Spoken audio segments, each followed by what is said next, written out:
My Specialized Epic FSR was getting a little bit loose in the rear end due to worn out bearings.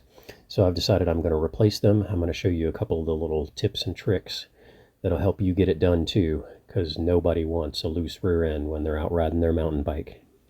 I just wanted to show you one of the issues that I ran into.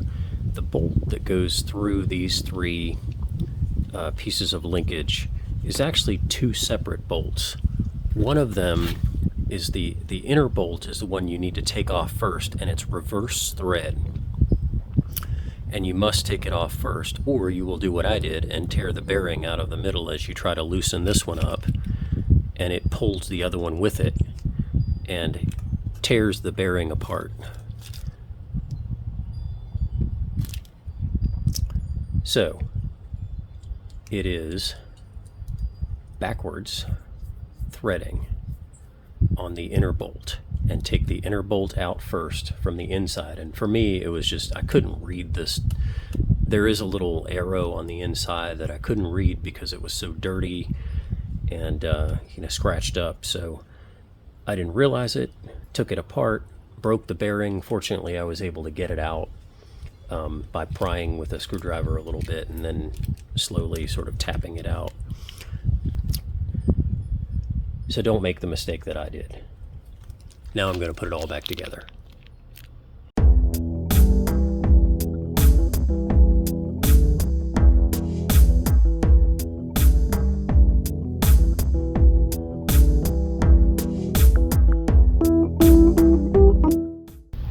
Here's how to safely remove a bearing that wasn't destroyed by turning the screw or the bolt the wrong way. Come in through here. I know this is the right size because this fits through here, but the head won't go through the middle.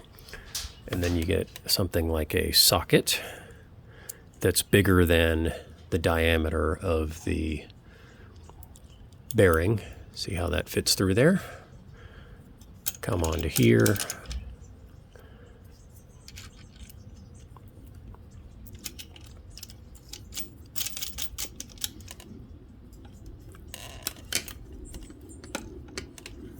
Hey, now that's fun. Let's see if we can get that out of the way.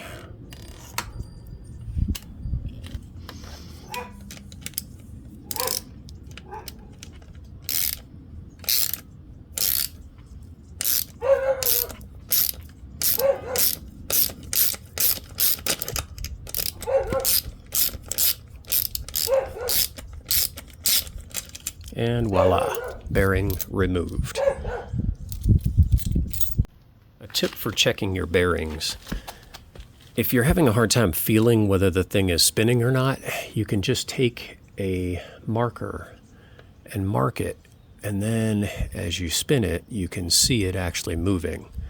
In this case, I put a mark on the bearing and I cannot turn it, and that's the one I just took out of here. So this one is seized up, so it definitely needs to be replaced.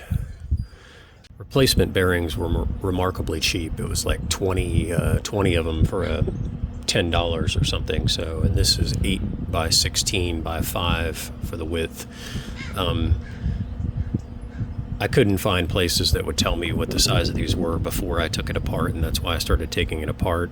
But at least in my case, this is 8 by 16. This one is 12 by 18 by 5 for the width. This one down here by the crank is 15 by 24 with a width of 5. So those are the three sizes that I've bought, and there may be another size, but I think that should cover it for me. Now I'm going to install a bearing, and it's sort of the opposite process. I'm just going to use a shorter bolt just to save myself some time and effort here. But this, let's see, where did my nut go?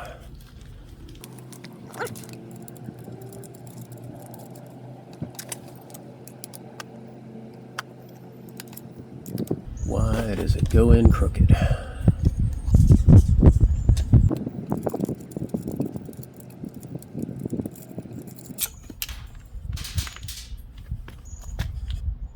Well, it started going in a little bit crooked, so I pulled it back out, pushed it in with my fingers to get it in straight, get it started straight. Now we'll do the press in.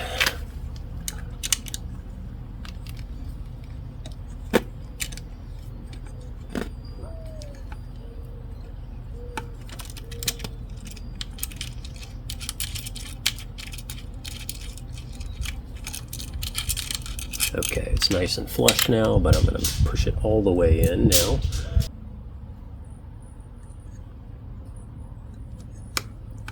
Okay, I think that's as good as it gets.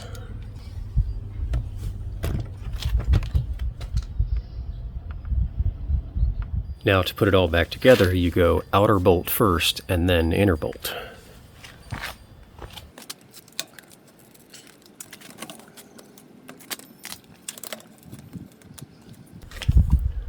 So the outer bolt is going to thread into the shock carrier.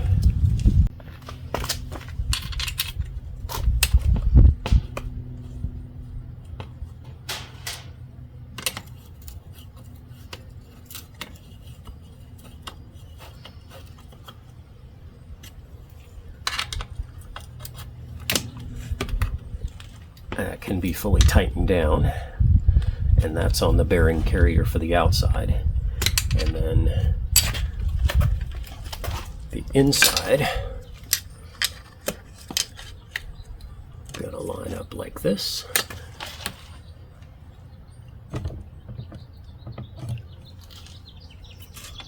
See this guy come down here, and it is then reverse thread in.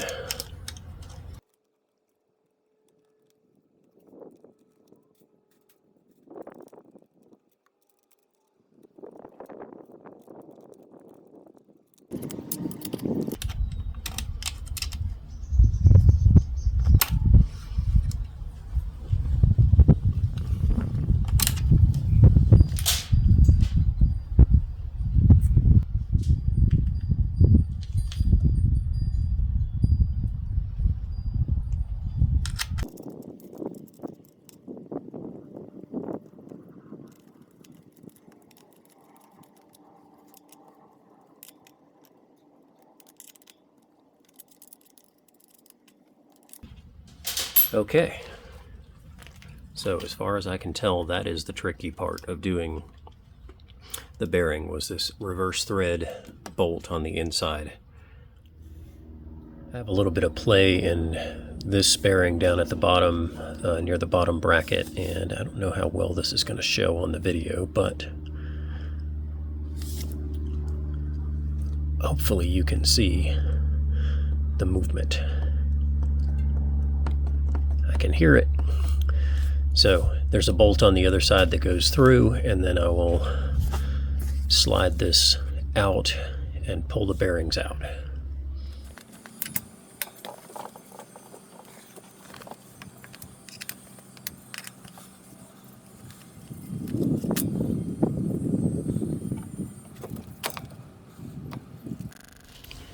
There is a washer here that comes out, and it looks like it has a little bit of a rubber seal around the outside. It comes out fairly easily. That bearing is actually seized up too, or at least real close to it. Everybody likes to say if it doesn't move, use WD-40. If it does move and you don't want it to, use duct tape. However, I say PB Blaster is way better than WD-40.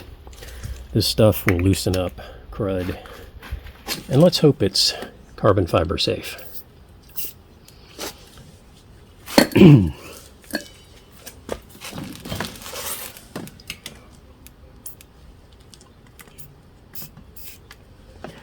Give that a few minutes to soak in, and then I'll tap those bearings out.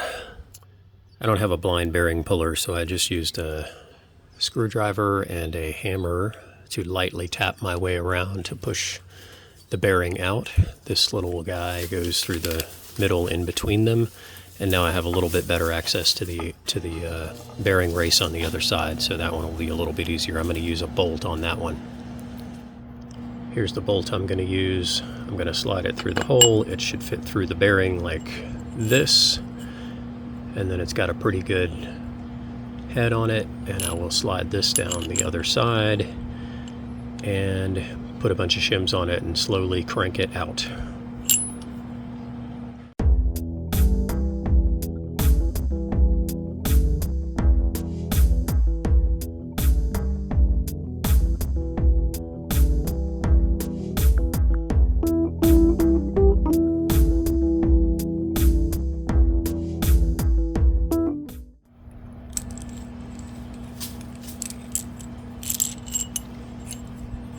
And there's the bearing. Came out like nothing. If you have bearings that aren't toast already, you can pry out this little cover piece with a razor knife, and then you get access to the bearings and you can re-grease them. In this case, I mean, this is so nasty. It's just easier to replace them and better to replace them. It would take a lot of work to clean that out. So we're going to go with new bearings, and these are, I believe, 12 millimeter on the inside and 16 on the outside. Got a 10 pack for $10. They're already sealed, they're already greased. All I have to do is basically press them in there, and I'll use that same bolt to do it. I almost forgot there's one more step. If you got time to lean, you got time to clean. Got to use some simple green. Get the greasy nastiness out of here, and then dry it off. Then we can put in a new bearing, and we won't have to worry about it getting all banged up and dirty goop. If you want to make sure that your bolt mates up well to your bearing, what could be better than the washer that was exactly made to fit that size? So I'll go through the washer over the bearing, and that will go in here. Oh, the crank's in the way, that's why. And then I will tighten that bad boy down. One more thing before I do this, I am going to use a little bit of grease on the race out here to make it easier for the bearing to slide into there. I'm going to use this special stuff from Park Tool, HPG1, which stands for High Performance Grease. Who would have thought?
Quick test. I don't see any movement anymore there. And the drivetrain side is the side that's going to take the most abuse because it's constantly being pulled on by the chain. I found that the wheel bearings in the rear wheel wore out on the drivetrain side also before the other side did. However, in this case, you just replace both of them, and you do the same thing in the wheel bearings and the wheel if you're going to do that. But now, no more loosey-goosey rear end. So now it's fixed. Time to go riding.